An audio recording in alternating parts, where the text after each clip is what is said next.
नमस्कार, प्रणाम। आप सभी का स्वागत है मेरे यूट्यूब चैनल पे। आज हम लोग एक चैप्टर स्टार्ट करेंगे जिस चैप्टर का नाम है इकोसिस्टम, पारितंत्र या पारिस्थितिकी तंत्र। ठीक है। और ये चैप्टर आपके एग्ज़ाम के दृष्टिकोण से काफ़ी ज़्यादा इम्पोर्टेंट है। ठीक है बाबू। और इसको मतलब पहले पढ़ाने के लिए इसको हमको लिखना पड़ रहा है, उसके बाद इसका पीडीएफ बनाकर हमको पढ़ाना पड़ रहा है। तो आप सोच सकते हैं कि आप सभी के लिए हम कितना मेहनत कर रहे हैं। ठीक है। तो आप लोग से ज़्यादा कुछ हमें नहीं चाहिए, बस एक लाइक चाहिए, कमेंट चाहिए, और जो मेरा यूट्यूब चैनल है उसे सब्सक्राइब करना है आप लोगों को। और आपको लगता है कि ये जो लेक्चर है आपके फ्रेंड के लिए भी यूजफुल है, तो आप इस लेक्चर को अपने दोस्तों के पास शेयर कर सकते हैं। ठीक है। तो चलिए हम लोग अपने टॉपिक को स्टार्ट करते हैं, ज़्यादा टाइम नहीं लेते हैं। तो चलिए हम लोग अपने टॉपिक को स्टार्ट करते हैं। देखिए, सबसे पहले अगर बात की जाए तो हम लोग का लेसन है 14, जिस लेसन का नाम है इकोसिस्टम, पारितंत्र। ठीक है। तो सबसे पहला ही हम लोग का टॉपिक रहेगा, इसमें सबसे पहला हम लोग का टॉपिक रहेगा इकोसिस्टम। इकोसिस्टम आखिर है क्या? पारिस्थितिकी तंत्र या परितंत्र आखिर है क्या? तो इसका परिभाषा बताइएगा। बायोटिक एवं एबायोटिक के आपसी संबंध को, यानी जैव और अजैव के आपसी संबंध को, या सीधी शब्दों में कहा जाए तो सजीव और निर्जीव के आपसी संबंध को ही हम लोग क्या कहते हैं? इकोसिस्टम कहते हैं। तो उम्मीद करता हूँ कि आप लोगों को समझ में आ गया होगा इकोसिस्टम क्या है। तो परिभाषा बताइएगा। बायोटिक एवं एबायोटिक के आपसी संबंध को इकोसिस्टम कहते हैं। ठीक है। ये तो इकोसिस्टम हो गया। परितंत्र का परिभाषा भी बोर्ड में पूछता है, लेकिन आपके ऑब्जेक्टिव के दृष्टिकोण से एक इससे संबंधित एक क्वेश्चन पूछता है कि इकोसिस्टम का खोज कौन किए थे।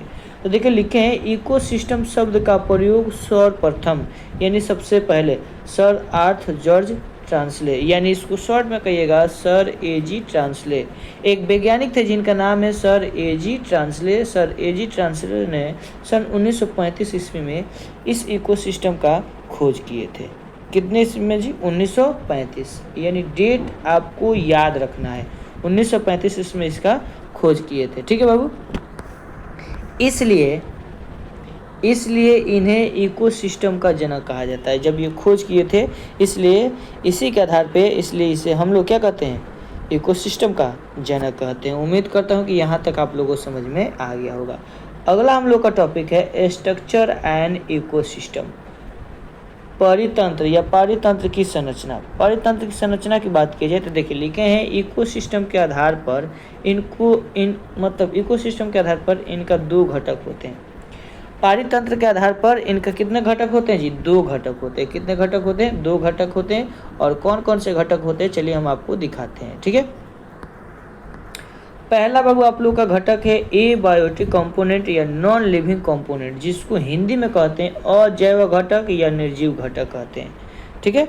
दूसरा है बायोटिक कंपोनेंट, जिसको एक और नाम से हम लोग जानते हैं लिविंग कंपोनेंट, यानी जैव घटक या जीवीय घटक या सजीव घटक कहते हैं। और आज हम लोग ये दोनों टॉपिक हम लोग क्या करेंगे? कंप्लीट कर देंगे। ठीक है। तो चलिए हम लोग पहला ही टॉपिक देखते हैं, एबायोटिक सिस्टम या एबायोटिक कंपोनेंट क्या है। तो देखिए, ध्यान दीजिए, एबायोटिक कंपोनेंट या नॉन लिविंग कंपोनेंट की बात कीजिए तो बताइएगा, इसके अंतर्गत तो वैसे घटक आते हैं जिसमें लाइफ नहीं होते हैं। मतलब इसके अंतर्गत तो वैसे घटक आएंगे जिसमें जीवन नहीं होते, जिसमें जान नहीं होते, जिसमें प्राण नहीं होते हैं, तो उसे ही हम लोग क्या कहेंगे? एबायोटिक कंपोनेंट कहेंगे। क्या कहेंगे बाबू? एबायोटिक कंपोनेंट कहेंगे। जिसे तीन भागों में बांट कर अध्ययन करते हैं। कितने भागों में बांट कर अध्ययन करते हैं बाबू? तीन भागों में हम लोग बांट कर अध्ययन करते हैं। चलिए हम लोग देखते हैं कौन कौन से इसका भाग होता है। तो ध्यान दीजिएगा बाबू, काफ़ी इम्पोर्टेंट आपका चैप्टर है और आपको मज़ा भी आएगा ये चैप्टर पढ़ने में। पहला होता है फिजिकल एनवायरनमेंट, भौतिक वातावरण। दूसरा होता है न्यूट्रिएंट यानी पोषक। तीसरा होता है क्लाइमेट यानी जलवायु। यही इसका तीन भाग होते हैं और हम लोग तीनों के बारे में बारी बारी से क्या करेंगे बाबू? पढ़ेंगे। तो ध्यान दीजिए, हम लोग पहला टॉपिक देखते हैं। पहला टॉपिक है फिजिकल एनवायरनमेंट। फिजिकल एनवायरनमेंट की बात कीजिए तो बताइएगा, इसके अंतर्गत सॉयल, एयर एंड वाटर आते हैं, यानी इसके अंतर्गत मिट्टी, हवा और जल आते हैं। और तीनों के बारे में हम लोग को पढ़ना है बारी बारी से।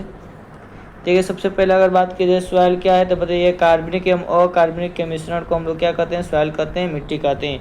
ये आपके 2 नंबर में पूछ सकते हैं। वाटर की बात की जाए तो बताइएगा, हाइड्रोजन और ऑक्सीजन के आपसी संयोजन को या आपसी मिलान को क्या कहते हैं, वाटर कहते हैं। या ऐसे भी कह सकते हैं 2 हाइड्रोजन और 1 ऑक्सीजन के संयोजन को क्या कहते हैं, वाटर कहते हैं। ठीक है, एयर की बात की जाए तो बताइएगा, ऑक्सीजन, नाइट्रोजन एवं अन्य गैसों के मिश्रण को क्या कहते हैं, एयर कहते हैं, हवा कहते हैं। ये एक एक लाइन था, इसलिए हम इस पे ज़्यादा फोकस नहीं किए। ठीक है, चलिए हम लोग अगले टॉपिक की ओर देखते हैं।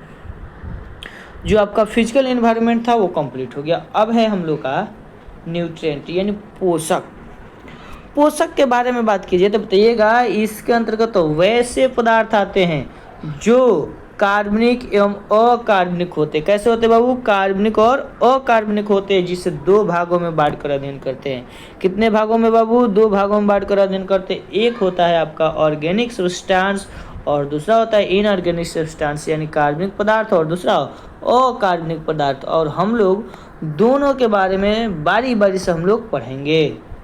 चलिए, हम लोग का पहला है ऑर्गेनिक सब्सटेंस यानी कार्बनिक पदार्थ क्या है तो बताइएगा, इसके अंतर्गत कार्बोहाइड्रेट, प्रोटीन एवं द्रव आते हैं।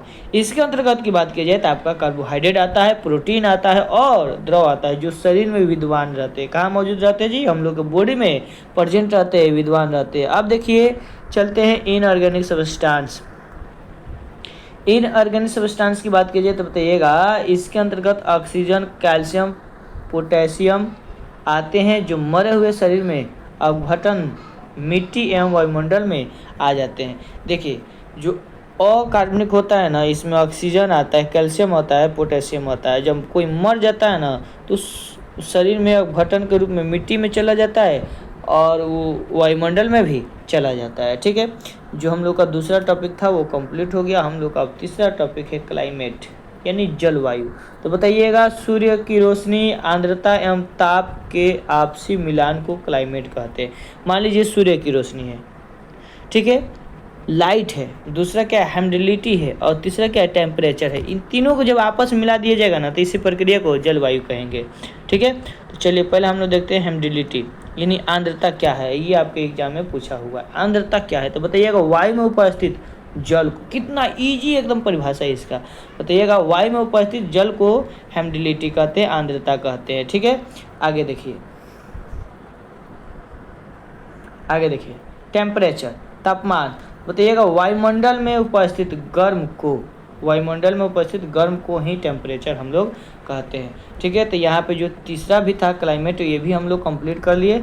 अब देखिए आ गया आपका ये, इस अभी जो भी हम लोग पढ़ रहे थे ये सारा चीज़ आपका था एबायोटिक कंपोनेंट में। ठीक है, अब हम लोग देखेंगे बायोटिक कंपोनेंट क्या है यानी लिविंग कंपोनेंट क्या है। तो बताइएगा, पृथ्वी पे पाए जाने वाले सभी जीवों को, पृथ्वी पे जितने भी जीव पाए जाते हैं, जितने सजीव होते हैं, सभी को हम लोग क्या कहते हैं, बायोटिक कंपोनेंट कहते हैं, जो आगे चलकर 3 भागों में बढ़ जाते हैं। कितने भागों में बढ़ जाते हैं जी, 3 भागों में बढ़ जाते हैं। पहला है आपका प्रोड्यूसर यानी उत्पादक, दूसरा है कंज्यूमर उपभोक्ता, तीसरा है डिकम्पोजर अपघटनकर्ता।